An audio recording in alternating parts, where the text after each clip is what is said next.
With in the classroom um, debate పెడుతుంటుంది. Um. Debate అంటే లేవాలి, మాట్లాడాలి, చర్చలు అంటే భయం లేకుండా. భయం లేకుండా. ఉమ్.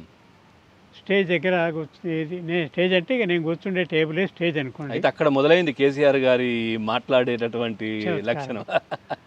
నాకు మాట్లాడరాదు సార్ అంటుండేవాడు. అయినా మాట్లాడాలి మాట్లాడరాదనే మాట్లాడు, అంతే, ఏదో ఒకటి మాట్లాడు అదే మాట్లాడు, కానీ ఇక్కడికి వచ్చి చెప్పు నాకు మాట్లాడరాదు అని చెప్పు సార్ అని మీరు కేసీఆర్ గారిని అడిగేవారు. ఆ, ఉమ్, ఎవరైనా అంతే, ఎవరైనా. ఉమ్. ఆ రకంగా చెప్పు. కానీ కేసీఆర్ గారు టక్కన నేను మాట్లాడతాను వచ్చేవారా, వారు కూడా కొంచెం వెనక ముందు అవుతుండేనా? వస్తుండే ఆ, కొంచెం చొరవ ఎక్కువనే, మంచిగానే మాట్లాడుతుండే, తెలివిగలవాడు కాబట్టి తొందరనే మాట్లాడుతుండే. అంటే within the class debate um, అదే. ఏం చెప్పాలి వాళ్ళకంటే, వాళ్ళ సబ్జెక్ట్ ఏం దొరుకుతుందో తెల్లారగానే అరే వార్తాపత్రికలు వచ్చినాయిరా, వార్తాపత్రికల మీద మాట్లాడు ఉమ్, అంటే కొందరికి వార్తాపత్రికలు తెలియకపోయాయి. తెలియకపోయా. రేడియో ఉంది కదరా మీ ఇంట్లో, రేడియోలో ఏమొస్తుందో సార్ చెప్పు, ఉమ్.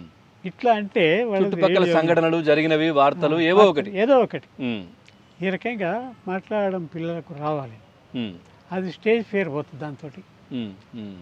స్టేజ్ ఫేర్ పోవాలంటే క్లాసులనే రావాలి ఏది అంతే కానీ. కదా. ఉమ్, విత్ ఇన్ ది క్లాస్ రూమ్లో వచ్చిన జ్ఞానమే జీవితాంతం ఉంటుంది, అంతే కదా.